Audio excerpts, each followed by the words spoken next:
you're going to use these settings on the background copy, the second one down, to sort of clarify some of the details. So I'm going to try to bring his eyes back in a little more prominent. And I'm being very loose with my movements because I don't want any harsh edges. So I'm just drawing a little bit on his eyes. I'm going to bring in a little bit of his nose and his mouth. You can still see the image below it, but I just want some of those details a little sharper. Um, and from there, I could keep going. I could tap a little bit up here to bring his little eyebrows back in, but I don't really like what that's doing to it. So I'm going to leave those alone. I am going to, however, go up to his ears and do a little swiping up here because I think there's too much, it fades away too much in the sky.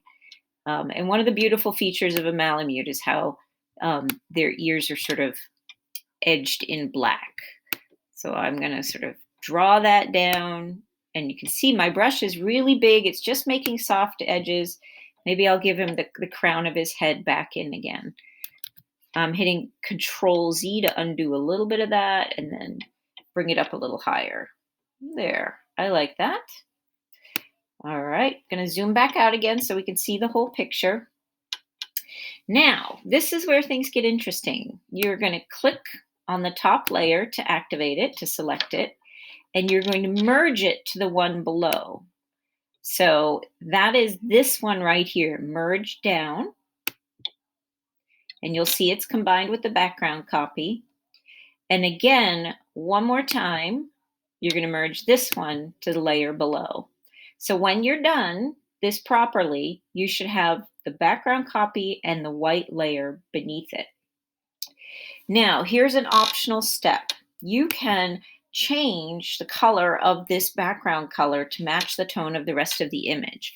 Right now, it's looking a little harsh, a little bright, and I'm also seeing some sort of white, some stuff showing here that I don't love. So I'm just going to go in and erase a little bit more of that. Try to get rid of some of those edges. All right, so if I wanted to change this background color, I can click on here and select something that maybe is a little closer to what's going on tone-wise. So you can see that's a warmer brown. So I'm going to say okay. And I'm going to go to the paint bucket. And because I have this layer selected, not my picture layer, I can click on it and it's going to change the color. Now you can see how that warmed it up nicely. I like that. All right, so at this point, you could be done with your image if you want. But if you want to add a little bit more, keep going. So I'm going to add one more thing. So I'm going to go to Layer, Add Image as Layer. And because what I want to put on it has a white backdrop, it's going to be pretty straightforward. I'm just going to select it to open it. And I'm going to have to drag it up top so I can see it. If it wasn't a white backdrop, I might use like the remove background, or I might open it first and do something with that. I want to resize it, so I'm clicking on the Arrange tool, and I'm going to drag it up, make it a little bit bigger. These are going to be birds in the sky sort of flying over him. I'm going to tilt them a little bit. That looks pretty good.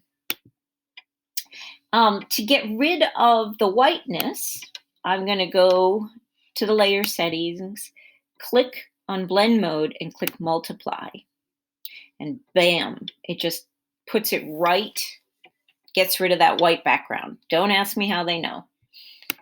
I want it a little a little more tilted. There we go. And I think size-wise, it looks pretty good. If this was on a black background, instead of multiply, I would put it on screen. If it was a colored background, you'd probably have to play around with the background a little bit more.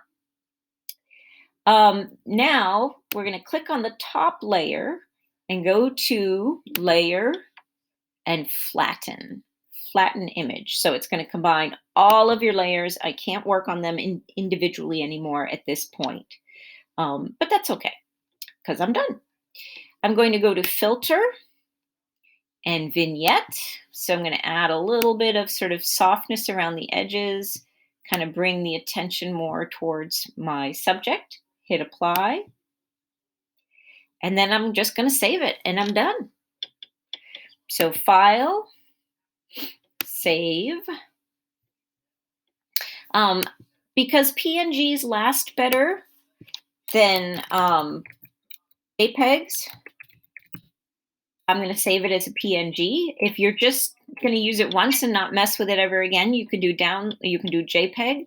If you are going to go back to it at some point and keep working on it, like if you don't get through the whole tutorial today, you're going to want to save it as a PXD, this one here. But I'm done with it for today, so I'm going to hit PNG and download. And there it is, right there on my desktop to be downloaded.